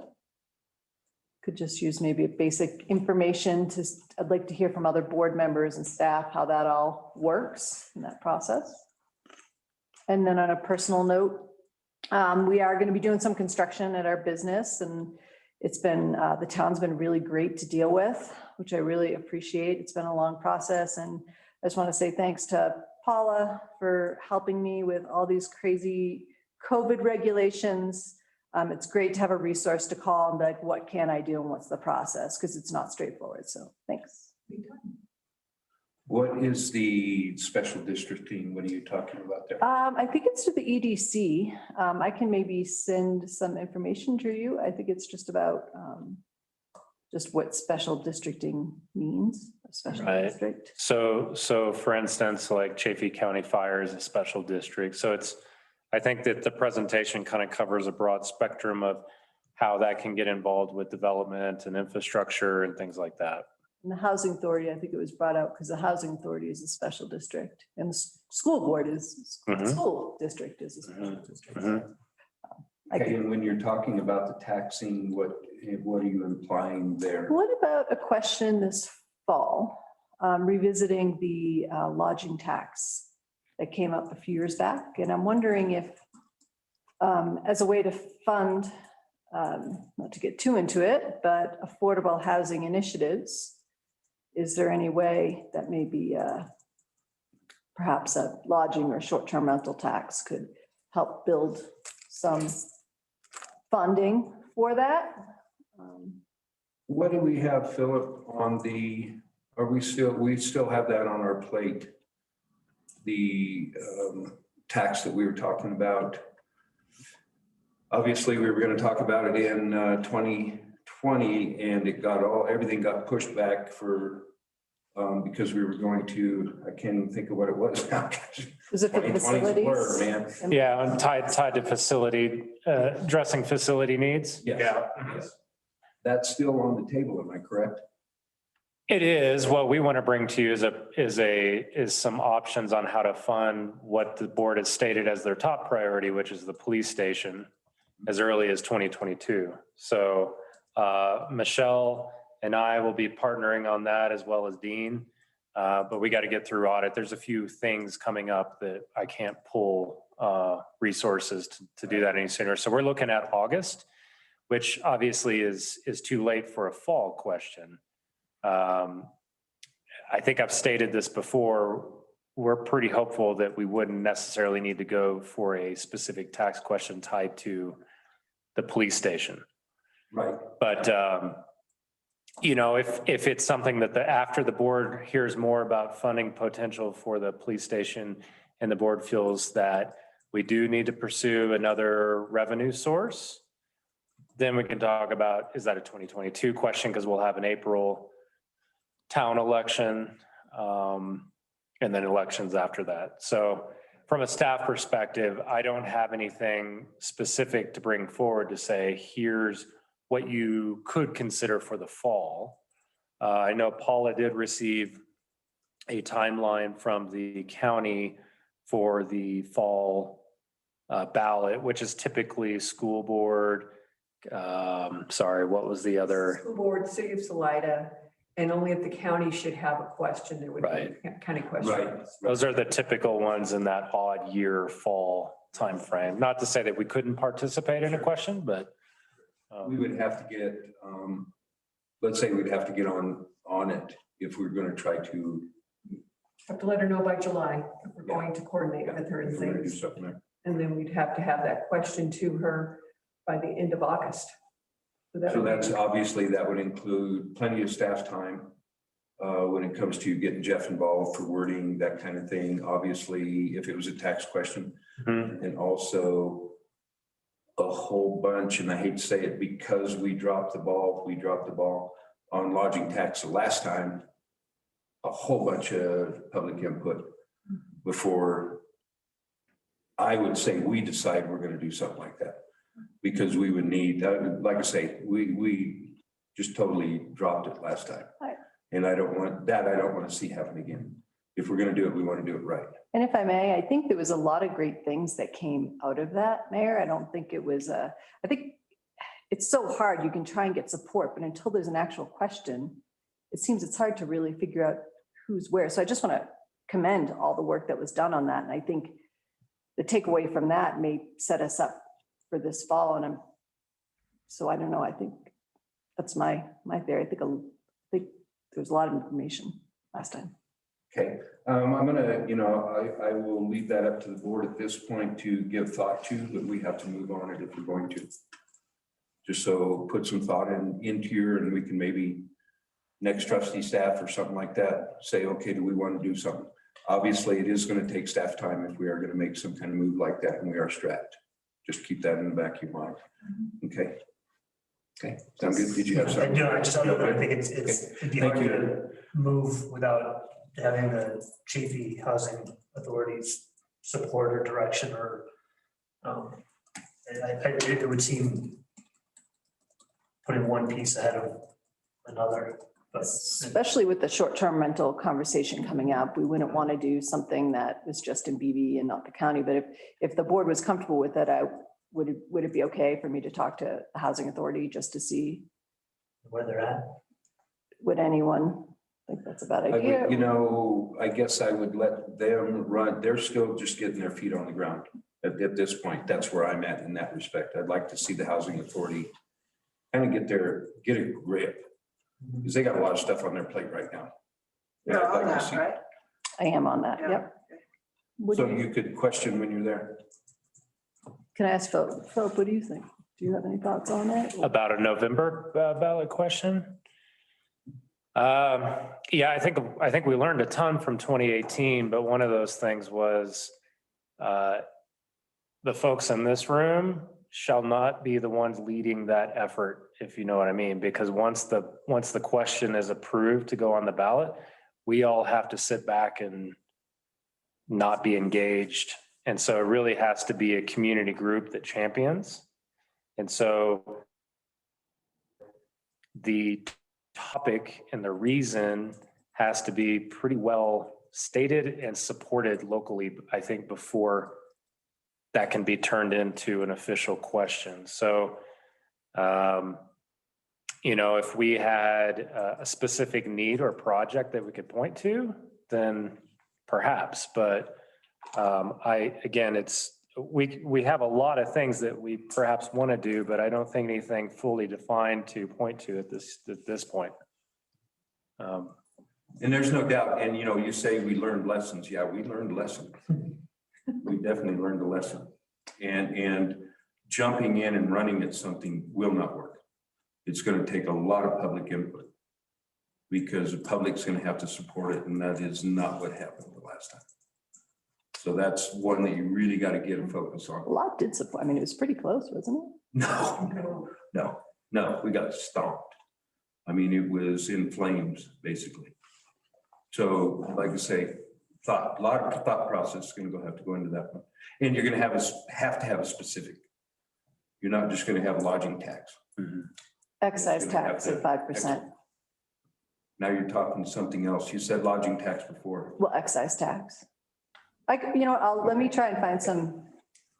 Thank you for hearing me out. Thank you. Not a problem. Devin. I'm good. You good? Norm. Exit goes down. Yeah. Yeah. You know, that's in. What are your thoughts?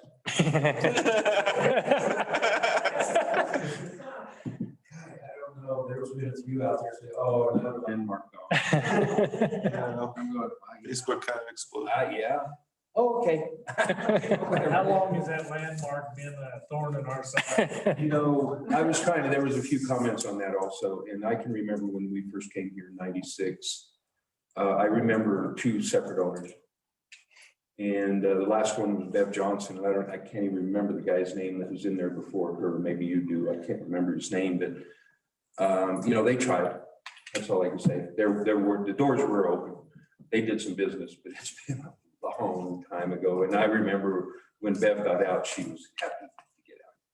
She was kind of stuck. And so, yeah, the text goes down. And they're still working at it. Man, they're actually digging up rocks now. I'm not sure what. Hey, can they leave them there? I just thought of that. We might want some rocks. Joel. Got anything? No, I was just going to mention the text goes down as well. So I'm very happy. Thank you guys for supporting that. I'm glad you noticed.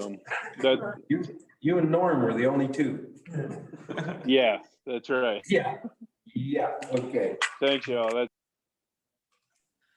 Earl, anything else? Nope. Thank you. Michelle? Just want to let everybody know that the audit field work is going to start on the 22nd of this month. And then I will be finishing up the final requirements for that. And then we'll be jumping into budget again. Wow. That's a never-ending battle, isn't it? Philip even laughed on that one. Yeah. Yeah. Thank you, Michelle. Cindy. Well, I was going to say that Texaco was down, but I'm anxious to see the pocket park. I'm anxious to see the progress of what it will look like. Thank you, Cindy. Jeff, do you have a comment for us? Boy, no, it's a nice clean meeting, and it's good to see you all in one place again. I feel like I'm missing out on the group party. Wait a minute. Whoa, wait a minute. That'd be too many people. No, that's our budget. Yeah. No. Sorry, Jeff. You know, It's expensive. this saves us a buck. I know. You know It's that. so true. Hey, you know, it's really up to you. I'm happy to continue this for as long as you'd like. I mean, I love seeing y'all and I love the drive, but I love saving you money, and I don't really mind not having to drive home in the winter in particular. So you can always do things however you want. We made note of every one of those comments. Not in the winter. That's specific. Well, Thanks, you know, Jeff. and it seems like your connection is actually quite good. Yeah, and you know, a year or two ago, maybe a little longer, whenever we would do this, you know, a phone call once in a while, it wasn't a great connection. It seems like you have a much better service now. Thank you very much, Jeff. And speaking about that, what do you think, Michael? What did you have something to do with that? Well, yeah, so Jeff took the words out of my mouth. You guys look great. It's awesome seeing you all in the same room, and the audio is great on this end. I hope everything is good on your end. Good, yeah. That's been real well, real well. Thank you, Michael. Yeah, great job, Mike. Yeah, thanks. Libby? The town of Buena Vista puts 1% of its sales tax revenues into a fund to help the nonprofit entities around here. They apply for grants. Salida puts in an equal amount of money, but it's not the same percentage of their sales tax. But we have received 36 applications combined for the two entities. And those have been evaluated by about 10 people. So we'll be starting to make some site visits and make some decisions on the grants. And then in terms of income taxes, we have the VITA program going on over in the Aspen room. It's free income tax preparation for many, many people. So if you hear of people who need some help, send them in. One thing we're finding is that a lot of people didn't receive their second economic impact payment. And there's a way to apply for that. Thanks, Libby. I was gonna raise my hand, but you wouldn't want me. Way too complicated for us. But I don't know, I didn't get my second one. Really? Not my first one. So Okay. just say, we're all good. That works well, doesn't it? Yeah. A lot of people that come in for that. Yeah. A lot of people. That's a good program. You do like it. David? The only thing I've got is to just follow up on the recycling conversation, the waste conversation from earlier. I thought that was a necessary conversation, especially given the fact that our recycling center is getting more expensive and less efficient. So I'd like to, hopefully we can continue this conversation into budget season and maybe make some changes for the municipality for 2022. I will agree that was enlightening. Yeah. Very much was so. Very much so. And it's nice to hear that the big guys will say, Waste Management, Chafee are stepping up for recycling. I think that's where it's gonna have to lay in their hands. Now, the town, I do believe, is gonna have to, let's say, maintain. I'm not gonna say step up, but if we can maintain that kind of funding that we've been putting out there, maybe we can help. But it's a countywide thing, obviously, just like it is now, But that was very enlightening. I think it held promise. Identifying the problem, what is it? How do we address it? I think it's good. Yeah, it's a good point, Dave. We'll put you in lead on that. Just. Let me finish the fire department thing first. Oh, well, yeah, but that'll be over in a heartbeat. Yeah. Devin's got that. Yeah, we're almost done. Saw the switch. Yeah. No problem. All right. I have some things to share. First of all, I'm gonna start out. The last time we met as a group, the decision was made on retail marijuana. Yes. So I want to follow up because yesterday, phase 1 applications were due at 5 o'clock. The last one came in via email at 4:57. That's awesome. We received 21 applications. We're now in the stages of where I do a preliminary review, and I will contact the applicants if they need to supply additional information because not all the applications I received were complete. So I'll send out an email followed up by a certified letter listing what they have to supply within 14 days to move on to the final review process. And then we'll notify those people who did not make through the final review process, and they can appeal the decision because at that time they will not be eligible for the lottery. So then we'll have to go through the appeals decision where, let's say, applicant number 5 says, wait a second, you know, I disagree with that decision. So then we have the appeals decision, which falls into Phillips' lap and things. And then we do the lottery with the eligible people. And we plan to do that at a board of trustee meeting. So it is a public lottery. Do you know how many, have any Chafee County cultivators applied? Just to reiterate, I know I'm beating a dead point, but I believe we will forego money if we do not choose a Chafee County cultivator because of excise tax. I know I brought this up. I don't know, I mean, I don't know if we can change at this point, but it might be nice to know how much excise tax we are waiving by not choosing a Chaffey County grow. I can say and actually Jeff voiced this before, what you put on the ballot is what you put on the ballot. I think Jeff said actually we could change that. But feel free to clarify, Jeff. I think I said that you could change it, but like once, it's up to the trustees. So. And now at this stage of the process, are we able to make that kind of change? Given that we've taken applications and application money. Yeah, so at this point, it's a little late. So you'd have to, you've already got applications in. I guess you ultimately could decide that you don't want to proceed any further with the legislation. You can always, change the legislation. So you'd have to start all the process over again, I think, if you did want to make changes. Because you're basically the ballot question. No, I know. I think just to reiterate. Yep, that's fine. The ballot question was an advisory question, and so you're not committed to leaving that legislation on your books.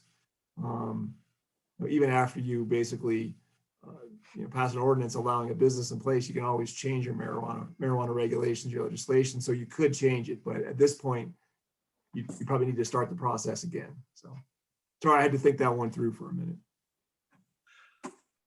Question I have, Jeff, is Paula says some of the applications came in incomplete. Do we have to give them the opportunity to make it complete? I believe the ordinance provides a 14-day cure period, if I'm not mistaken. Isn't that correct, Paula? We had discussed that, we added that. The cure period, I believe, said, we would contact them in the ordinance to resolve any issues. Okay. And I know we had discussion that we wanted to make sure that we gave each of the applicants the ability to cure, because the amount of information, and I got to tell you, there are some applications that are 700 pages because they had to supply 3 years of income tax, 3 years of bank statements, or a profit and loss statement. Okay. So reviewing that and coordinating that, because some people have put together very well presentations of notebooks. Other ones, they come in with 700 sheets of paper. No markers in between bank statements or whatever. So yes, it's a very, very labor intense project and things. And that's why you have to give the cure thing. The other thing that we ran into was fingerprinting. A lot of these different applicants are from different places through Colorado, as well as their managers are out of state. So they have to go and do fingerprinting, and that's all scheduled by appointments. Some of those, they were not able to get in till this week. So I will not get those results until sometime this week. So we did have to allow for that cure period, or else people would not have been able to submit. Sure. So in all fairness, basically, we're talking that. Now, the other thing that you answered, another question that I had going way back, was the amount of money we were requesting to apply. You just answered that question too. The amount of time and effort that staff is putting into this justifies that application fee. Right. Very much so. One of the things you have to consider too, when we started this whole process, we had to do the ordinance and we have that phase 1 application. We didn't have a phase 1 application. We didn't have a phase 1 application process. So we've had to work with that. And Jeff has spent huge amounts of time. So all that money we've saved on him not coming. Everything that was coming out of the application fee, you were slicing it in half and saying, here's Jeff's, here's Paula, here's Jeff, here's Paula. What is the time frame because of COVID on the fingerprinting? No, just as far as, it doesn't even really tie to COVID. It's just the different outlets to where you can go get fingerprinted. Even here in Buena Vista, you can go over to the mailbox store, but she doesn't do those all day. You have to go online and schedule them, and then she only does them in the mornings before she opens up. Interesting. And so like the stores in Pagosa Springs, they've had to go to Gunnison or Alamosa to get fingerprinted. So that's crazy. Well, we learn. what can we say? We learned. Yeah, I'm surprised Nice work. we took That's that. great. And thank you for the clarification on that, giving them the opportunity. Otherwise, when you get a job application, the guy puts in his name and thank you very much, and you go, next. But we gave them the opportunity to make everything right. Okay, that's very good. No, that's very good. Thank you. Dave. Where we're at with the existing Ascend, is there? Ascend has not submitted a retail license yet. Really? No, they have not. And to roll back on those 21 licenses, 8 stores submitted their phase 1 application, just doing a retail store. And then the 14 other stores are going to pursue retail and medical facility. That just seems not odd. I'm really surprised that, so if we get to the point that we are a lottery system, the lottery is, we're selected the one, but we have a spot reserved for somebody that hasn't applied. Does that go to 2? No, because we only allow 2 stores and we already have Ascend who's medical. Yeah. So we still have one. And one of the things with the phase 2 application, and that's on our website also, is when they come in, they already have to have a floor plan diagram as well as security, lighting. And that's one of the things Scott and his team has to work through is remodeling that building. Yeah. And doing the floor plan. So, yeah. So they're still grandfathered in that respect because they're one of the 2 stores. Yeah. And so the So they don't have time is not of the essence to them, basically. Do we have to fix the map? Was there an issue about the map and the 500-foot barrier around a healthcare provider for alcohol and drug rehab? Is the map good to go, or does that need to be? I think that's good to go. Good to go. It's good to go. Is there a reason why?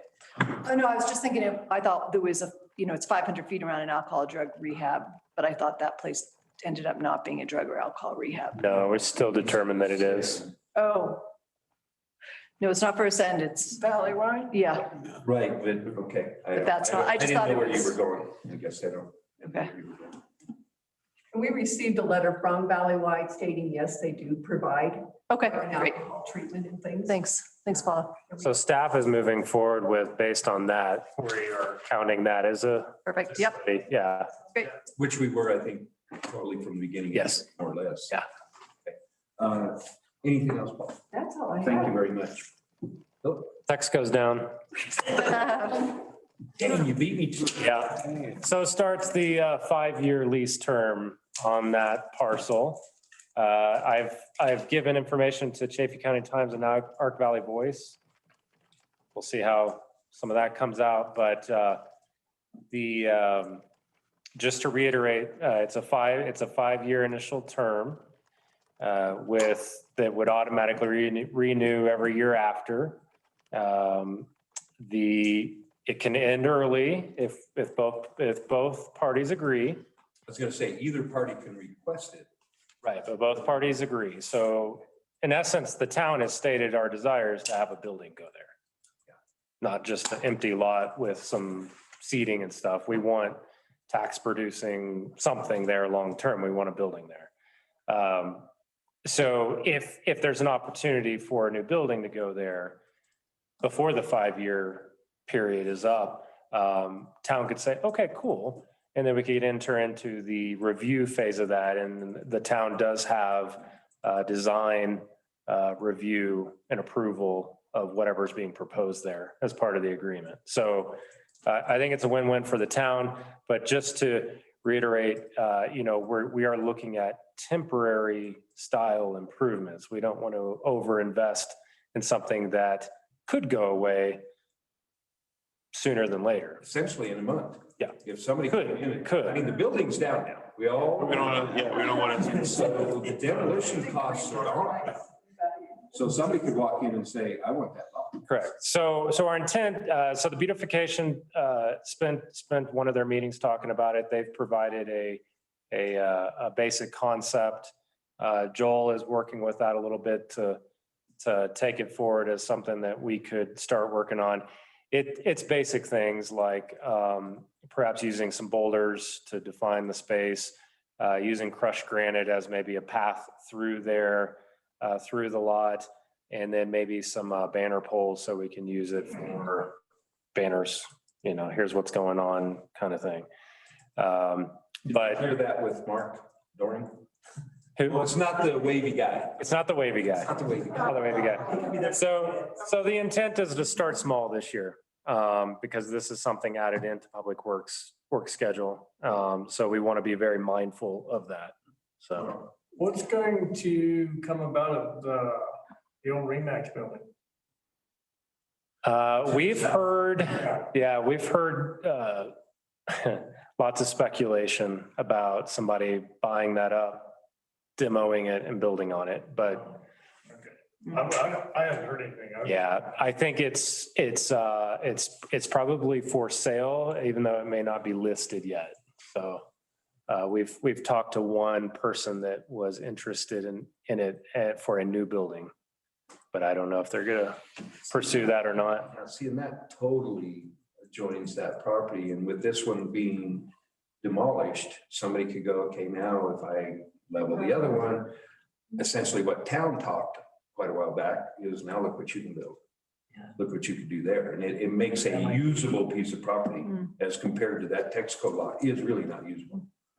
But add that one there and you got a usable piece of property. You got parking, you got. Get a nice pot. Is there any grant funding, do you think, for that Main Street? Or do you think you'll just be able to do it with the? I think we're just gonna use it with the Public Works budget. Yep. Anything else, Philip? Thank you very much. Thank you. I was going to mention that Texaco's down below. That at this point, Joel, if keep me enlightened on the ditch. If I can be any of assistance for public, if anybody needs outreach or anything like that, I'm always available at the shop. So, if you can keep me informed on any information I can pass on or be ready to pass on, just let me know. Thanks, Other than that, this was a very good meeting. We'll be back. Good, yeah, informative, everything was good. I would entertain a motion. So move. Second. Norm, second. Well, okay. Just for that, I'm gonna talk. All in favor, say aye. Aye. Opposed, everybody, thank you all very much. Thanks, Cindy. Thank you all. Thank you all. Have a good night. Tables and stuff?